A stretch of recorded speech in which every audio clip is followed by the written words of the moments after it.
nzambe penza abatela abakisa elebi nake koluka na mobali bapolisier bazokanga biso toyebi eloko te bakokanga biso réponse eza te.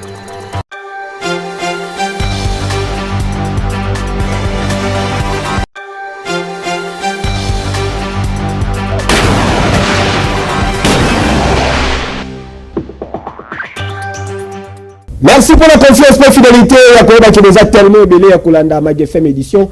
Yamokola lelo yango ebandi mbote nebino.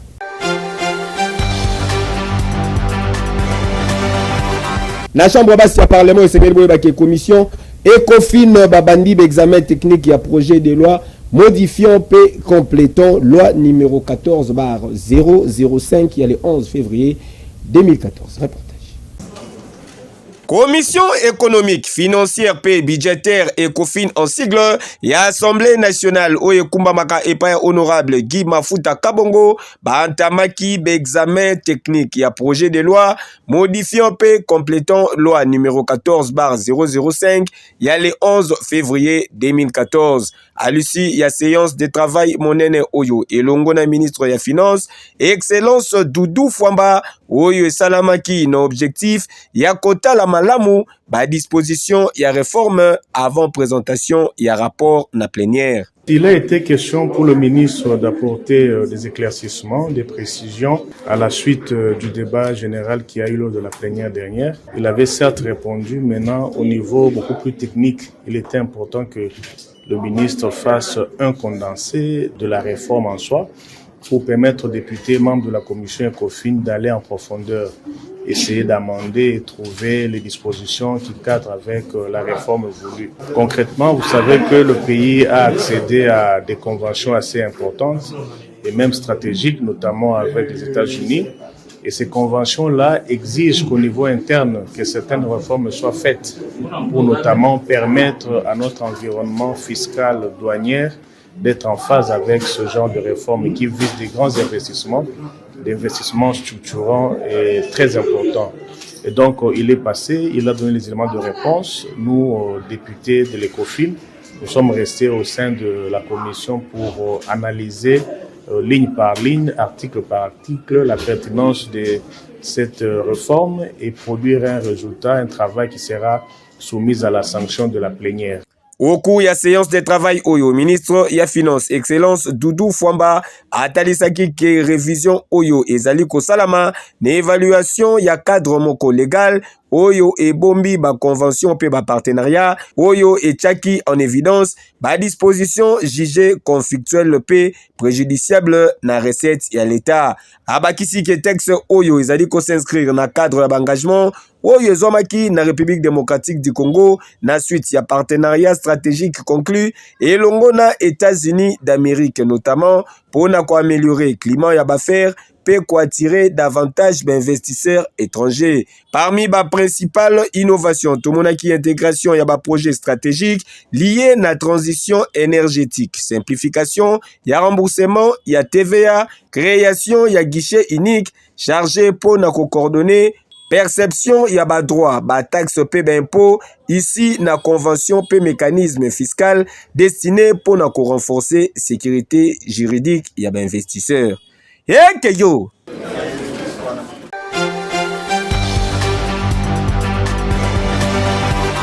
Situation politique dans la République démocratique du Congo, cardinal Fridolin Ambongo, Monseigneur Donatien Cholé, Bayambama Kilobi, et qui est pas président, ya Congo Brazzaville, Denis Sassou Nguesso, Zalaki Bongo, na palais présidentiel, il y a plateau commentaire.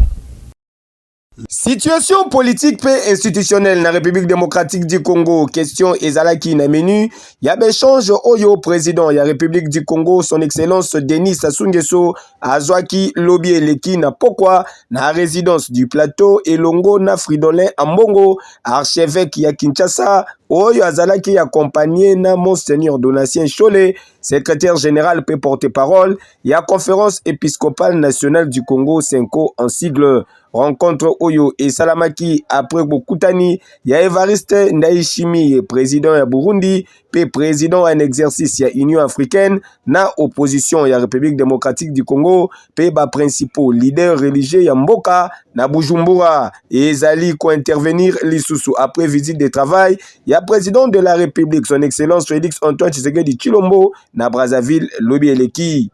Préoccupé, je dirais même très préoccupé par rapport à la situation que traverse notre pays et qu'il considère comme pays frère. Le président Denis Sassou Nguesso a voulu écouter le cardinal que j'accompagne parce qu'il considère que en tant que pasteur, il a aussi une responsabilité historique de la gestion de la chose commune, de la vie humaine. Et il considère que dans le contexte de l'Afrique aujourd'hui, la situation, la fragilité dans notre pays serait quelque chose de très grave. Il a voulu écouter le pasteur, ce qu'il en pense. Il a dit qu'il avait aussi échangé avec notre chef de l'État, le président Félix Tshisekedi, et il nous a donné des conseils nécessaires pour nous aider à pouvoir sortir de cette crise. Vous voyez ce qui se passe de l'autre côté. Le pays est en guerre. Une partie de nos compatriotes ne peuvent plus être en communion physique avec nous pour diverses raisons.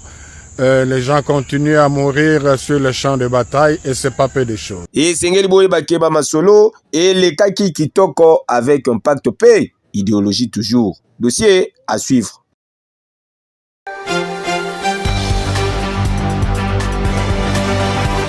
Après l'échange Nabango na président Burundais, Sengeli Boye Bakeba Ndeko Yassé 64 balança qui appelle na ba Congolais nyonso base à la mobiliser pour participer à la marche il y a le 22 juillet. De la coalition article 64 pour la défense de l'ordre constitutionnel a été reçu par son excellence Évariste Ndayishimiye, président de la République du Burundi et président en exercice de l'Union africaine, dans le cadre des consultations qu'il mène sur la crise en République démocratique du Congo. Cette rencontre témoigne de la volonté de l'Union africaine d'entendre l'ensemble des forces politiques concernées par l'avenir de notre pays. La C64 remercie le président Ndayishimiye pour cette démarche d'écoute et réaffirme son engagement en faveur de la défense de l'ordre constitutionnel, de l'intégrité territoriale, de la paix, de la démocratie et de l'état de droit. Face aux manipulations et contre-vérités diffusées autour de cette rencontre, la C64 apporte des précisions suivantes. 1. La C64 n'a jamais sollicité cette audience. L'initiative est venue exclusivement du président en exercice de l'Union africaine qui, à la suite de ces échanges avec M. Félix Tshisekedi, a souhaité entendre directement la position de la C64 sur les causes profondes de la crise congolaise et les conditions d'une paix durable. 2. Au cours des échanges, le président Évariste Ndayishimiye a indiqué avoir encouragé les autorités congolaises à privilégier les dialogues politiques et la cohésion nationale afin de renforcer la capacité du pays à faire face aux menaces pesant sur sa souveraineté. Il a également souhaité recueillir la position de la C64 sur les perspectives d'un dialogue politique. 3. La C64 a rappelé qu'on ne sauvera pas la RDC en traitant uniquement les conséquences de la crise tout en refusant d'en affronter les causes profondes. La guerre n'est pas la cause de la crise congolaise, elle en est la conséquence la plus tragique. La crise congolaise est aujourd'hui une crise systémique. Crise militaire et sécuritaire, crise de gouvernance, crise de légitimité des institutions et crise constitutionnelle. Réduire cette crise au seul conflit armé dans l'Est explique largement l'échec des initiatives précédentes. Le processus de Nairobi, de Luanda, de Doha et de Washington ont principalement abordé les dimensions militaires et diplomatiques sans traiter simultanément les causes politiques et institutionnelles de la crise. À cette situation s'est ajouté le projet de changement de constitution qui appelle toutes les Congolaises et tous les Congolais à participer massivement à la grande marche pacifique du 22 juillet 2026 vers le palais de la nation. Cette marche dira non au coup d'État constitutionnel, non à la confiscation de la souveraineté populaire, non à la guerre permanente et à la mauvaise gouvernance. Elle dira oui au respect de la Constitution, oui à la paix, à la justice et à l'alternance démocratique. Elle exigera enfin la démission de M. Félix Tshisekedi parce qu'il a trahi son serment constitutionnel. La C64 réaffirme enfin sa disponibilité à contribuer sous l'égide de l'Union africaine et de toute médiation crédible à une solution globale permettant de restaurer durablement la paix, l'unité nationale et l'ordre constitutionnel. La souveraineté appartient exclusivement au peuple congolais. Aucune intimidation, aucune répression et aucune manipulation ne pourront arrêter un peuple déterminé à reprendre en main son destin. Aucune fraction du peuple ni aucun individu ne peut s'en attribuer l'exercice. Le combat continue jusqu'au rétablissement de l'ordre constitutionnel, de la démocratie, de la paix et de la dignité du peuple. Merci.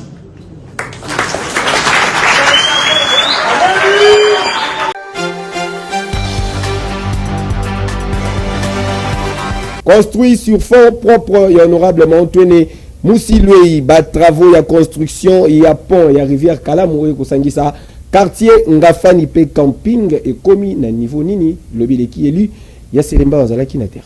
Après pause, il y a première pierre, il y a construction, Mikoleleki, Chouchou, il y a Banagal, Eli, il y a Kinshasa, plus précisément, la circonscription, il y a Selembaou, honorable Maontwene Moussilwei, Oyo Bana Selembaou Babengaka, Soso ya Mboka, Matembele ya Simandaku, Azongaki lisusu na terrain, cette fois-ci, pour na kosala évaluation, ya ba travaux, ya construction, ya pont Oyo, ezali korelie, ba quartier Ngafani Pe camping, na commune ya Selembaou. Ndenge kaka bozali komona boye, misala ezali kokende kitoko, avec un pacte paix idéologie. Sur place, élu ya Selembaou, azwaki ba explication, et pas y ingénieur o yazali ko exécuter ba travaux. On va marche plutôt.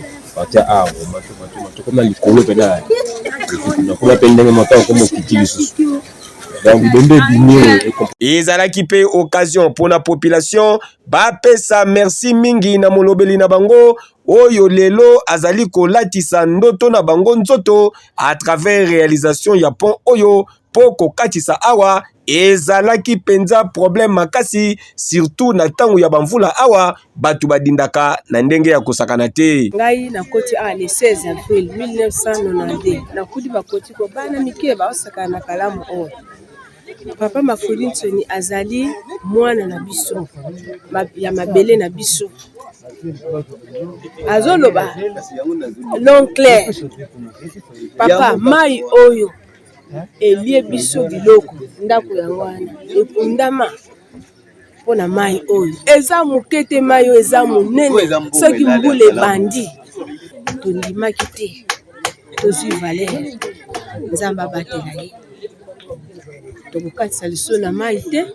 bamapango na biso ezwi valeur alonga mpona bazala na ngambo ya mai bino kutu na camping eloko nini boza nango boza na courant boza na mai boza na posa ndenge atieli biso pomboye tokoniata liso mai te atiela biso mpe mai pompi mpe courant ezala stable nde eloko nde tosepeli na yango wana mpo tokolanda moto apolo te ye nde aza motu akende liboso akende liboso po azali pena asali eloko moko nanu tomona Maontweni Elias Lembao nasepeli papa nasepeli merci nzambe abatela merci vraiment likanisi oyo ya malamu honorable oyo alakaka biso puisque totalisaki baposa na biso mais atiki biso te azo continuer première fois bayaka mpona kokire kalamu mais période wana ezali période ya mvula ebele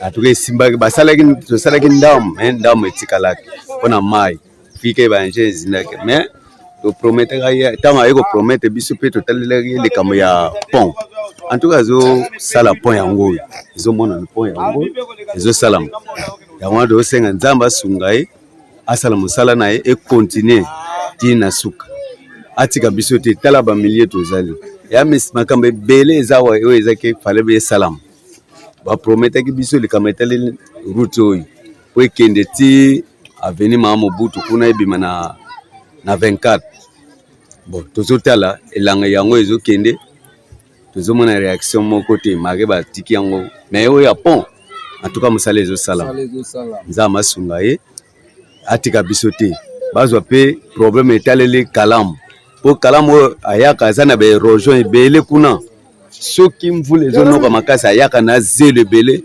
mpo ala longo mona ekundami so bakire kalamu wana mai ata eye ndenge ata potopoto ezoleka mbala moko moye mpo ekundama ekozala te en tout cas nzambe asunga ye na service atika biso te akontinue mosala bapromese oyo biso toza nango posa oyo mpe tolakisaki baposa na biso barealize yango vraiment en tout cas nzambe atombola ye na gouvernement ndenge endimi mpo basoutenir na mosala oyo nzambe asunga kopesaka merci na honorable na biso na kokanisa oyo akaniseli biso ya kosalela biso mwa pont oyo mais eloko susu tozosenga na honorable en tout cas nzambe abakisela ye po ça fait bout de temps tovandi koto de décennies mayo ezalaka boye donc soki mvula il faut longola chaussure okotala mayo traverse mais lelo honorable nzambe apesi makoki akaniseli biso atieli biso monima oyo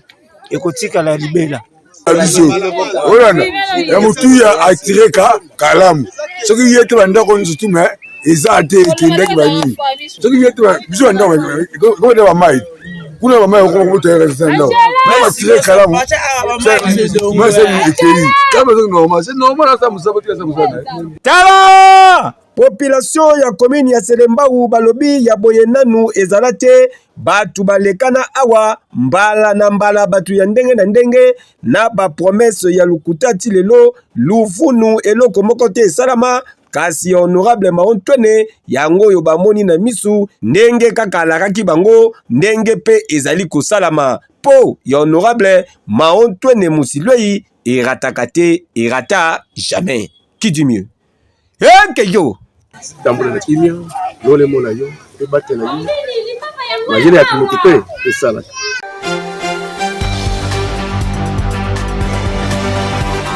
ASBEL Fondation de l'Homme École de Congolais bazali kubongisa ba formation na ba filière ebele.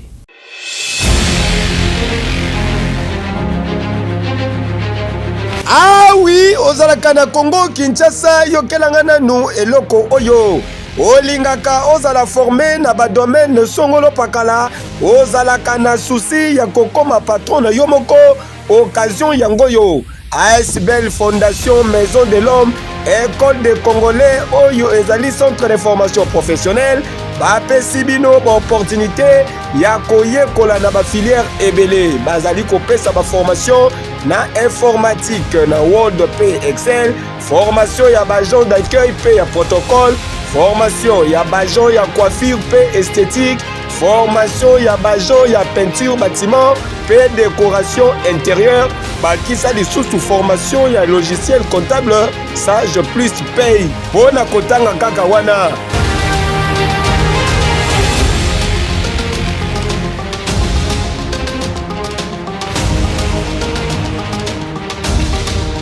oyo ezali occasion à ne pas manquer mwana mama ndeko mwasi ndeko mobali yebela yekola po lelo okoma lisusu utile na société car monde ezali koévoluer.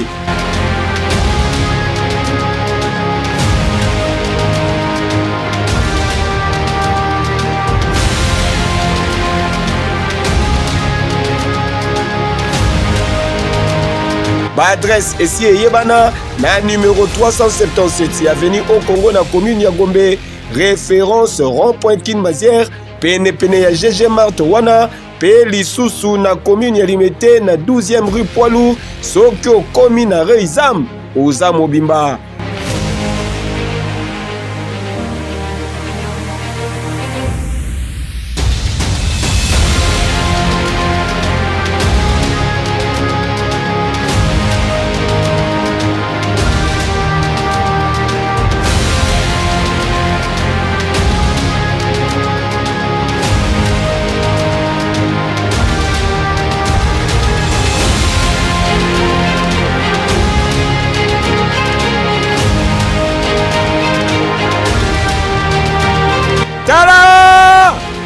Belle Fondation Maison de l'Homme, École des Congolais, Yamukolo Oleki Bango, qui dit mieux? Eh, que yo! Oui!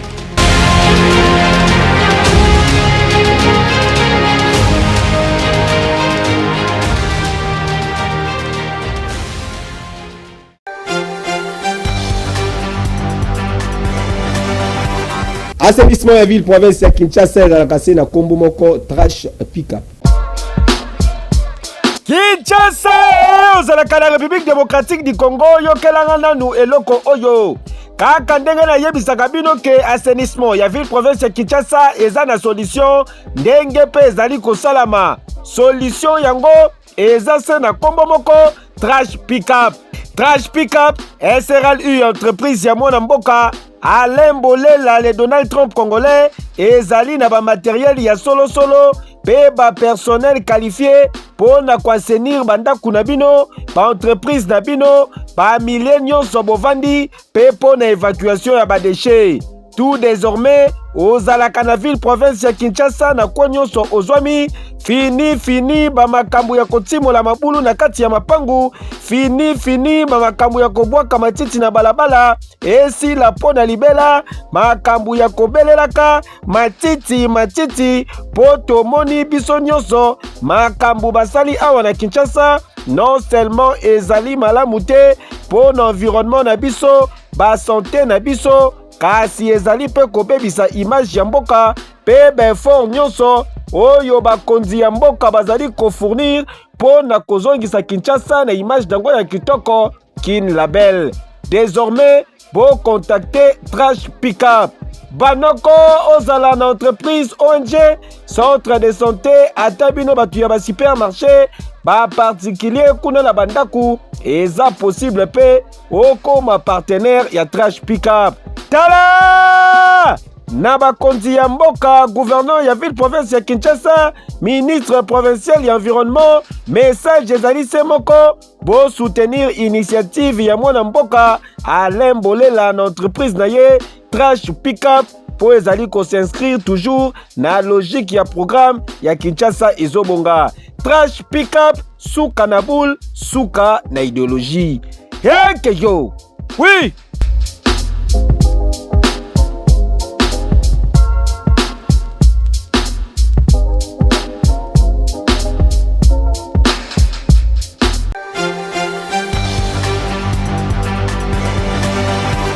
Vous avez besoin de production Songolo Pakala, contactez FM Prod. Kinshasa, République démocratique du Congo, Congo Brazzaville, Tinangola, Boyo Kelanga nanu eloko oyo. Fondation Malou à télévision FM TV, bazali offrir na bino ba service na bango ya qualité na ba prix moko hors concurrence. Ezala pona ba reportage, interview, tournage ya ba clip vidéo, ba production audiovisuelle, pe ba service ya ndenge na ndenge, grâce ya équipe ya ba professionnel passionné, pe na utilisation ya ba matos ya solo ya dernière génération. FM télévision azali ko créer ba contenu visuel percutant pe ya haute qualité oyo ezali adapté na ba besoin na bino. Bokanisi esili Ouverture ya d'événements, film d'événements, conférences, et à la mariage, concert, topé d'événements songolo pakala. Et sengeli boyeba que mission ya FM télévision, ezali ya ko mettre en lumière ba histoire na bino, pe ko transformer ba idée na bino na ba image marquante. Pour na plus de précision, bokoki kokota en contact na FM télévision na ba numéro ezali affiché. FM télévision, nul n'a le droit d'être heureux seul sur la terre. Qui dit mieux?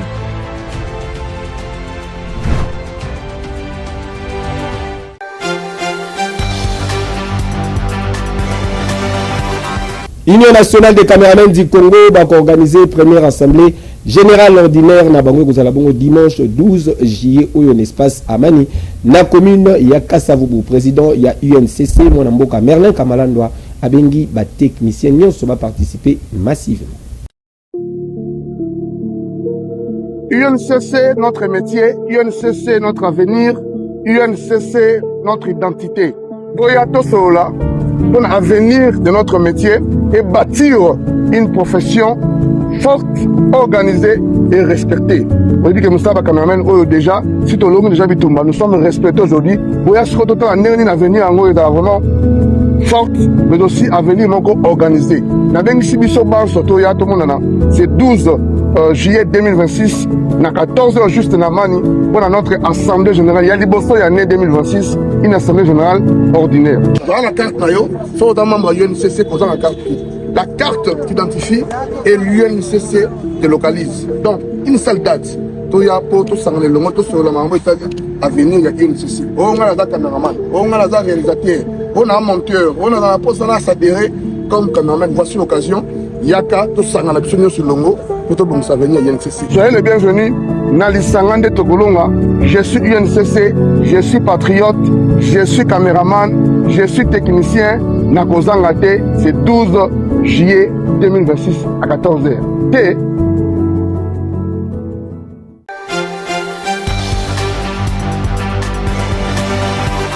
Pour poursuivre l'édition à Mokola Lelo, la page noire Oyo.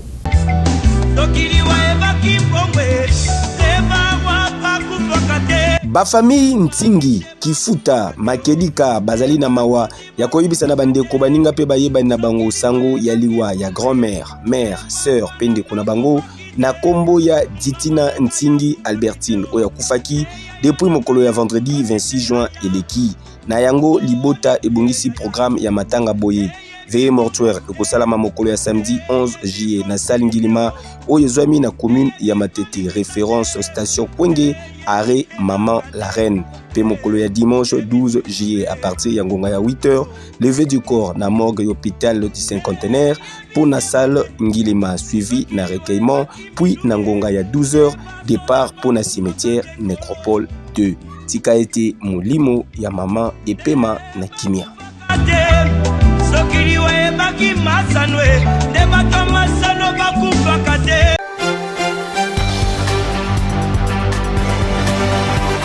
La voix angélique d'Afrique, Jimmy Loko Azali en plein studio Segel Baki Mikoleleki Aoutaki tourne monene en Amérique P Nazi en Europe sika wapi a signé ba contrat de production ebele kasi na studio Azali kobongisa album na ye Azali intitulé C'est mon tour. Commentaire. Ah oui, bonne République démocratique du Congo, boza déjà ya kosepela, botunanga nini? Jimmy Loko, l'artiste à la voix angélique, autrement dit la voix angélique d'Afrique, Azali kobongisela bino et lubu ya kilo et lubu et kuba bankunga na ndenge ya defote. Avant sortie officielle y album na ye, c'est mon tour. La voix angélique Jimmy Loko akendaki en tournée na mikili ya poto, atambolaki na Europe, na zipe na États-Unis d'Amérique pour na ko finaliser pe ko signer ba contrat de production ya ndenge na ndenge. Et sengeli boye bake la voix angélique d'Afrique Jimmy Loko azali en plein studio et sika wapi azali kobongisa c'est mon tour album na ye ya sika avec plusieurs collaborations na ba musiciens ya mboka pe ya libanda po juste après sortie officielle ya album na ye ba production ya ndenge na ndenge ezali prévu na Europe, na Asie pe na États-Unis d'Amérique. Kasi esengeli boyebake po na mutu nyonso alingi ko intégrer groupe oyo esengeli a contacter directeur Audrey Molie, le capitaine de l'équipe, na numéro ezali affiché. Tala! Banoko ya solo et Sengeli Kondima, la voix angélique d'Afrique, Jimmy Loko, l'artiste à la voix des anges, azali ko beti samitema na bankunga na ye na ndenge ya défoité. Qui dit mieux? Yeke yo!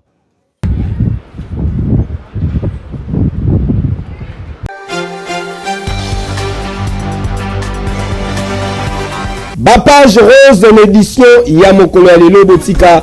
Te souhaiter joyeux anniversaire na cordon Victor Massamouna, l'attaquant de pointe, leader présidentiel, porte-parole, il y a le vice-gouverneur Edi Yeli Molangi, papa social. Dans le bilan, les alliés Koyinda Mabé, cordon Victor Massamouna, l'attaquant de pointe, les alliés Koyindi, les alliés Koya, peut commer avec un pacte pédologie, profitez bien, Namokolo Nayoke. Du bonheur. Te poursuivre ma page rose pour la souhaiter joyeux anniversaire à l'ingénieur Brown Lomande. Il y a madame Blonde Lomande, papa na Alvin David Daliape Ketz Lomande Molaki Simonene. Azali ko célébrer mbotama na ye mokolo ya lelo monsieur le professeur Mutu Nabanya pe mayele la fierté yabana ki se souye pa yindi sina ndenge ko sakana te kolia pe komela ezali au rendez-vous. Te poursuivre pour la souhaiter joyeux anniversaire na Jordan Kanza Lisu ya Mokondi toujours pene les major Remi Kanza mal à l'aise fête monene pe ezali ko sala ma kolia pe komela ezali rendez-vous avec un pacte pédologie. Te poursuivre le sous pour nous ça joyeux anniversaire na moya de piano l'artiste caméraman na biso azali pe ko fêter mbotama na ye mokolo velo ezali koyinda mabe kolia pe komela ezali au rendez-vous. Magafem ya mokolo lelo komi na suka merci pour la confiance pour fidélité botika to pe sa félicitation na madame Darlette Machi Bokoko grand prêtre mère motema papa Cédric Bokoko, félicitations, 10 ans de mariage, 10 ans de fidélité, 10 ans, il y a compréhension, il y a confiance, couple, kitoko boye, babeteli biso bana kitoko d'Arsevi, d'Arsiana, d'Arsi, et d'Arsène Bokoko, Boumela, Bosimba, Nzete, Botikato dédié, édition, il y a Mokolo Alelo, na Simplice Bouka, leader, les banquiers, les petits patrons, motema ya madame Pladi, Lukanga, Makaya, Tulbaki, bako sentir lelo ezali koyinda mabe Gelor Kalama mutetela alinga kande boye président bile CBC alobi nabwaka yo bosepela ki na ba image vous pesa merci na tore senti boule infatigable azalaki na sima caméra régie finale les alaki assuré la directeur technique na biso Gelor Moya bana tabaki tababa lukana mabele fils Maniboy Kabachine na préféré bien Zambe penza abadira bakisaleri nake koluka na mobali ba policier bazokanga biso toyebi eloko te bakanga biso réponse ezate